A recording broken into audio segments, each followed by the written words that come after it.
This is the day that the Lord has made. Hey everyone, my name is Vanessa. I'm a Christian woman. I'm a single mom, doing my best to put God first and follow Jesus Christ as best as I can. I want to share with you all a book that I received the Christmas I was 9 years old. The children's stories of the Bible from the Old Testament and the New Testament. I've already recorded the entire Old Testament. I did one video per chapter. Now I'm in the New Testament. Hopefully you will share this with your children. Chapter 22, the Prodigal Son. The people of Jesus' time and country had a great respect for justice. They felt that life must be lived by strict rules and that people should be rewarded or punished according to how closely they follow the rules of their society. Jesus respected the laws and customs of his people, but he had a new message to bring to mankind, and it was not composed of rules on how to act.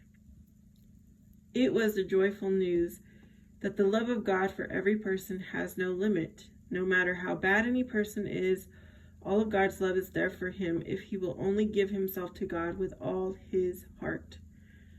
To bring this great truth home to his listeners, Jesus seemed deliberately to try to upset their ordinary ideas of what was fair.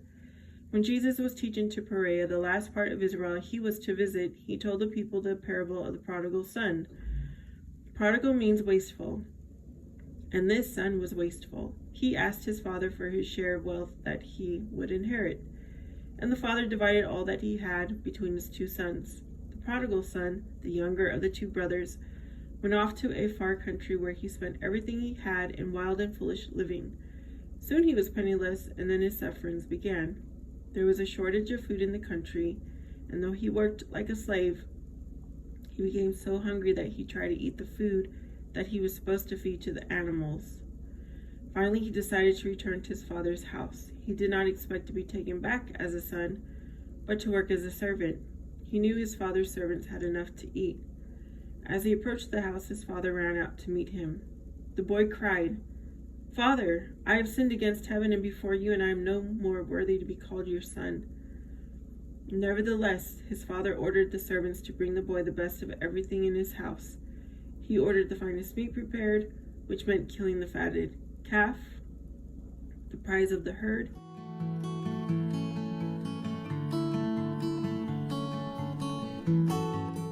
He ordered a great feast with music and dancing, saying, "Let us eat and be merry." The other son, returning from a hard day's work, was angry when he learned what was going on and would not enter the house to greet his brother. He explained his anger to his father. "These many years I have served you," he said, "and have never disobeyed anything you ordered. Yet you have never given me even a young goat to have a feast for my friends." "Son," the father told him, "you are ever with me, and all I have is yours. It is proper that we should make merry now, for your brother was dead and is alive again. He was lost and is found." With this story, Jesus taught the people that he had come not for those who thought they were good, but for those who knew they had sinned. So that's the end of that chapter. I hope you enjoy. I will have a playlist of my Old Testament and the New Testament.